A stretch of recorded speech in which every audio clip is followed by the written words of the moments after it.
ऐसी पार्टी में जाना पड़ा या ऐसी पार्टी में जाने की नौबत आ गई, उनका साथ लेने की नौबत आ गई कि वो साथी हैं। किनके साथी हैं? जो हुजूर की शान में गुस्ताखी करते हैं, उनके साथ फोटो खिंचाने वालों के साथी है ये पार्टी। मैं शहर में जो लोग शेख आसिफ साहब के मानने वाले हैं, उनसे मैं ये पूछना चाहूंगी कि आप भी तो उनके मानने वाले हो। वो अगर इस पार्टी के साथ हैं जिनका राज महाराष्ट्र में है और वो सीएम बनाए हुए हैं अगर अजीत पवार की वोटों से, तो वो आदमी, वो सीएम शान में, हुजूर की शान में गुस्ताखी करने वाले के बाजू में बैठकर फोटो खिंचाता है। तुम उनकी पार्टी में कैसे हो सकते हो जो पूरी दुनिया की उम्मत के कायद के खिलाफ बोलता हो? नऊजुबिल्लाह, तुम उनके हामी कैसे हो सकते? मैं पूछना चाहूंगी, ये कैसा गढ़ है जो पूरा गढ़ गढ़े में, जिस तरह कचरे में खड़े होके कोई ये नहीं बोल सकता कि ये इबादत की जगह है, वैसे ही ये बर्बाद हाल में कैसे शर्म आती नहीं तुमको ये बोलते हो कि ये हमारा गढ़ है? तुमको शर्म आना चाहिए यहाँ बोलने के लिए कि ये हमारा गढ़ है। मैं यहाँ सुन रही थी सबकी बातें, उसमें मुसलसल बातें हो रही थी कि हमको अब ऐसा लीडर चुनना है। मैं बचपन में मेरे वालिद साथी यहाँ साहब से पूछ रही थी कि लीडर क्या होगा। साहब मुझे बोले लीडर यानी आगे चलने वाला। बोले आगे चलने वाला मतलब क्या? तो उन्होंने कहा था जब लीडर किसी कौम के, किसी टुकड़े के, किसी ग्रुप के आगे चलता है, किसी पार्टी के आगे चलता है, तो उसका मतलब ये होता है उसके सीने में इतनी हिम्मत होनी चाहिए कि आने वाले हर हमले से, आने वाली हर मुसीबत से, आने वाले हर तूफान से पहले मुकाबला लीडर करता है, बाद में उसकी टुकड़ी करती है। भाग जाने वाला लीडर नहीं होता, भाग जाने वाला कुर्सी होता है, गद्दार होता है, मीर जाफर और मीर कासिम होते हैं। जिनके घर में आफत आई तो वो भाग गए दूसरियों की पार्टी में, वो लीडर नहीं। जहाँ पुलिस आई तो धरने में से उठ के भाग गए, वो लीडर नहीं। वो तुम्हारे गुनहगार हैं जो तुमको जमा करते हैं, और जमा करने के बाद जब पुलिस आती है तो भाग जाते हैं। लीडर वो है जो हर आफत का मुकाबला पहले करता है। यहाँ 60 फीट रोड के इतराफ के लोग, बहुत सारे लोग 12 नवंबर में जेल में थे। यहाँ साबिर भाई बैठे हैं, वो भी 11 महीने जेल में रहे। यहाँ आगे जावेद अताउल्लाह थे, वो भी जेल में थे। और तुम्हारे इलाके में एक ऐसा शख्स भी जेल में था जो दिमागी तौर पे पागल था, लेकिन 12 नवंबर में उनका भी नाम FIR में था।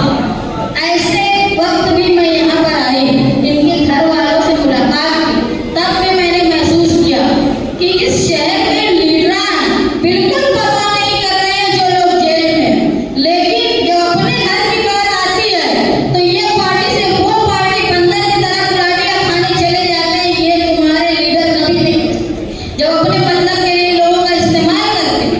मालेगांव शहर में नशे की जो एक बड़ी तादाद में मामला आ रहा है, मैं ये समझती हूँ कि अगर हम जो आज नशे में मुलविस हो गए हैं तो ठीक, लेकिन जो आगे नस्ल हमारी सिमत जाएगी।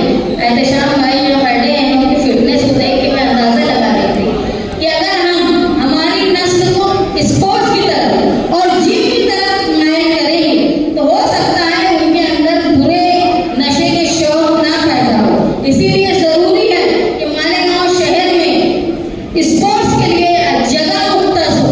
जो MLA यहाँ के रहे वो लोगों को खेल कूद की तरफ लाए, तालीम की तरफ लाए। मैं ऑफिस में बैठी रहती हूँ, मुसलसल औरतें आती हैं कि हमारे लिए कोई काम होगा तो बताओ। कभी किसी का नौजवानी में तलाक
ये पुठ्ठेवादी काम